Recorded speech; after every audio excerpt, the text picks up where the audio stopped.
Alhamdulillah, Alhamdulillahil hamid al-majid al-fa'alu lima yurid al-mutafaddali ala ibadih bi jalailin ni'am duna tahdid.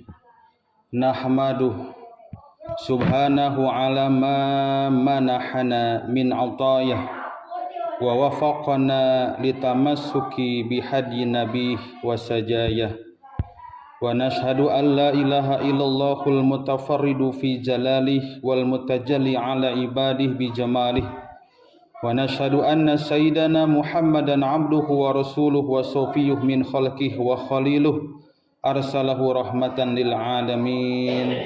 Allahumma sholli wa sallim ala sayyidina Muhammadin wa ala alihi thayyibin al-tahirin wa sahabatihi ajmain. Ayuhal hadirun, ittaqullaha haqqa tuqatih wa la tamutunna illa wa antum muslimun. Wa qala ta'ala a'udzu billahi minasy syaithanir rajim. Qul inna salati wa nusuki wa mahyaya wa mamati lillahi rabbil alamin.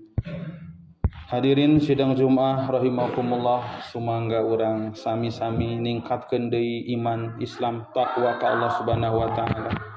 Wabil khusus khatib umajak kalayan wasiat kasadayana mangga urang sami-sami ngaweteh-weteh deui kaimanan katakwaan ka Allah margi teu aya deui jalan kabagjaan anu hakiki iwal ti takwa anu sanya-nyana.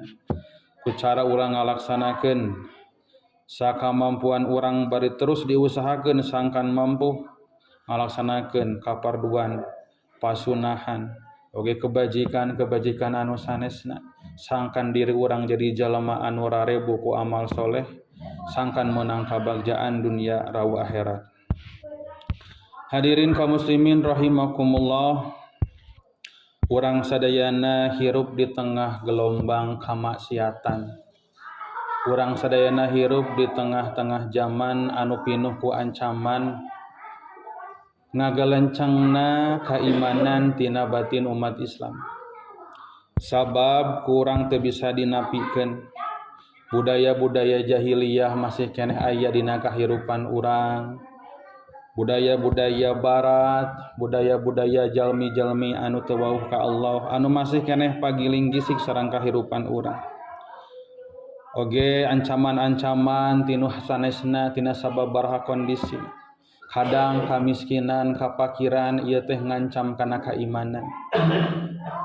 Kantenan nu namina godaan setan iblis harewos-harewosna anu teu jempe ngaharewasan manusia sangkan ngajauhan tina jalan kabagjaan, tina jalan kataatan.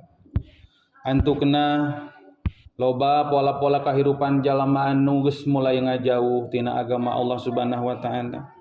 Loba jalema anu geus terbiasa ngadahar riba anu jelas ku Allah Subhanahu wa taala diharamkeun. Oge seueur jalema-jalema anu kalakuanana apatis kana syariat. Culjeun bahkan teu wauh-wauh acan aya anu wauh tapi masih can nepi kana titik daek ngalaksanakeunana. Cacan loba jalmi-jalmi anu kapapar ku paham-paham anu bejelna ti barat anu nyebatkeun di antawisna sadaya agama sami anu penting mah hidup rukun sareng sajabi-sajabi. Aya paham-paham sekulerisme, paham-paham anu rek coba misahkeun agama tina kahirupan sapopoe. Agama mah majar tema urusan anjeun jeung pangeran anjeun di tempat ibadah anjeun, ulah dibabawa ka pagawean, ulah dibabawa ka panyabaan. Loba jalma anu hirupna katalangsaran nepikeun ka ngagadekeun akidahna. Daek kaimanana ditukeurkeun ku barang-barang dunia anu teu sabaraha nilaina.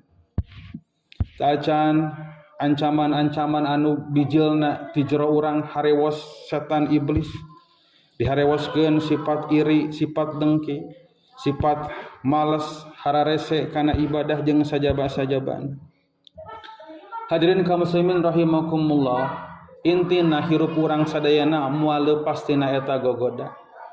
Urang teh peryogi uninga kana situasi ieu teh supaya urang teu ngarasa jongjon hirup ngagem agama Islam ku anu aya sapertoskeun ayeuna. Sabab poe ayeuna urang iman teu can aya jaminan isuk pagetona masih keneh tetep aya dina kaimanan. Poe ayeuna urang bisa nyieun kataatan teu aya jaminan isuk pagetona masih tetep aya dina kataatan ka Allah. Poe ayeuna urang bisa syukur nah aya jaminan isuk pageto bisa tetep bersyukur atau malah kasawalikna jadi jalma anu pangkupurna ka Allah Subhanahu wa taala. Naudzubillah summa naudzubillah. Kedah kasaha urang minta pitulung, kedah ti mana urang nyieun benteng. Upami urang ngandalkeun pamarentah hanya ngan saukur urusan kahirupan duniawi. Teu aya kementerian anu memperjuangkeun kasolehan pribadi, teu aya. Teu aya urusan pamarentah anu khusus menangani masalah-masalah kataatan katakwaan ka Allah Subhanahu wa taala, teu aya. Kula wargi tangtos sami kitu wae oge. Margi sadayana bakal sibuk urusan sorangan-sorangan. Pada akhirna urang ngan saukur bisa ngandalkeun diri urang sewang-sewangan. Pada akhirna urang ngan saukur bisa percaya kana diri urang sorangan. Pada akhirna teu aya nu bisa dipuntangan iwalti diri urang sorangan. Ku kituna benteng terakhir urang iwalti diri urang sorangan. Mangga urang sami-sami bentangkeun benteng anu kokoh dina diri urang. Urang bentangkeun benteng anu kokoh ilmu agama anu terus urang-urang keureuy ku cara anu urang mampu. Urang pinuhan pikir urang kalayan mikiran kakawasaan Allah nu sakitu agungna. Urang pinuhan qalbu urang kahalayan cahaya-cahaya Allah kumangrupi ilmu-ilmu anu aya dina Al-Qur'an, anu aya dina guaran hadis-hadis Kangjeng Rasulullah. Terasa sakedik-sakedik urang dilarapkeun dina kahirupan urang sari dinten. Teras urang teh sering ngancurupkeun diri dina majelis-majelis anu matak mawa jeung nuntun urang langkung yakin ka Allah, langkung takwa, langkung taat. Tah cara-cara eta teu aya deui anu kedah ku urang dileukeunnan dina raraga ngajieun benteng kaimanan, ngajieun benteng katakwaan. Di tengah kahirupan anu aya di antara gelombang-gelombang arus anu bisa ngabahayakeun kana keimanan urang. Harapan urang sadayana teu aya sanes hoyong husnul khatimah. Tapi naha bisa terjadi husnul khatimah tanpa urang diperjuangkeun. Ku kituna urang sami-sami emutkeun dauhan Allah Subhanahu wa taala. A'udzubillahi minasyaitonir rajim. Qul ya ibadiyallazina asrafu ala anfusihim la taqnatu mir rahmatillah. Innallaha yaghfiru dzunuba jami'an innahu huwal ghafurur rahim. Hei jalma-jalma anu iman, jalma-jalma anu kaleuweuhi kana diri-diri aranjeun. La taqnatu mir rahmatillah, ulah putus tina rahmat Allah Subhanahu wa taala. Sabab Allah ngahampura kana dosa-dosa sakabehna. Allah Subhanahu wa taala zat anu maha Ghafur, anu maha ngampura tur anu maha welas, anu maha asih. Oge, Allah Subhanahu wa taala ngadauhkeun dina sababaraha ayat qala fabima agwaitani laqudannahum siratal mustaqim. Allah masih anu ningal ka urang sadayana ngeunaan sifat jeung karakter iblis jeung setan anu moal pernah eureun bakal salalawasna satungtung hirupna rek berusaha malingkeun manusia tina kataatan ka Allah Subhanahu wa taala. Kukituna urang sami-sami deui sangharepkeun diri urang ka Allah Subhanahu wa taala ku cara niatkeun sagala amal ibadah karena Allah Subhanahu wa taala. Tapakur emutan keagungan Allah jeung rahmat Allah ka urang sadayana. Oge urang kuatkeun diri urang ku benteng ilmu, benteng amal soleh, nambihan kana amal-amal sunnah anu urang mampu. Puasana sunnah, salat sunnahna, tahajudna, zikirna, ngadoa sagala rupi kahadian urang dilaksanakeun. Oge jaga pergaulan urang, lingkungan urang pastikeun urang kadah wani milihan di mana urang ngumpul, di mana jeung saha urang ngahiji. Sabab ngahijina urang jeung saha eta teh bakal mawa pangaruh kana tabiat urang. Keimanan kataatan urang bakal dipengaruhi jeung saha urang ku kumpulan sadidintenna. Ku kituna urang ngadoa ka Allah Subhanahu wa taala di akhir bahiyah.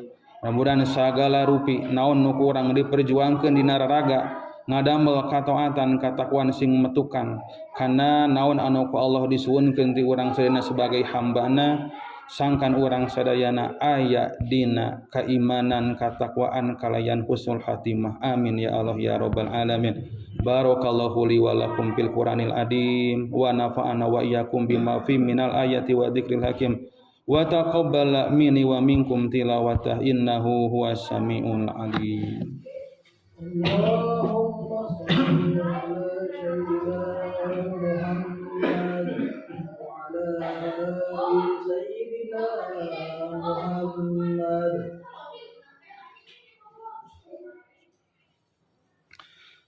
Alhamdulillahi nahmaduhu wa nasta'inuhu wa nastaghfiruh wa na'udzu billahi min shururi anfusina wa min sayyiati a'malina. May yahdihillahu fala mudilla lahu wa may yudlil fala hadiyalah. Asyhadu an la ilaha illallah wa asyhadu anna sayyidina Muhammadan abduhu wa rasuluhu la nabiyya ba'da. Allahumma sholli wa sallim wa barik ala sayyidina Muhammadin wa ala alihi wa ashabihi ajmain amma ba'd fa ya ibadallah ittaqullaha haqqa tuqatih wa la tamutunna illa wa antum muslimun. Faqala ta'ala a'udzu billahi minasy syaithanir rajim. Innallaha wa malaikatahu yusholluna 'alan nabi ya ayyuhallazina amanu shallu 'alaihi wa sallimu taslima.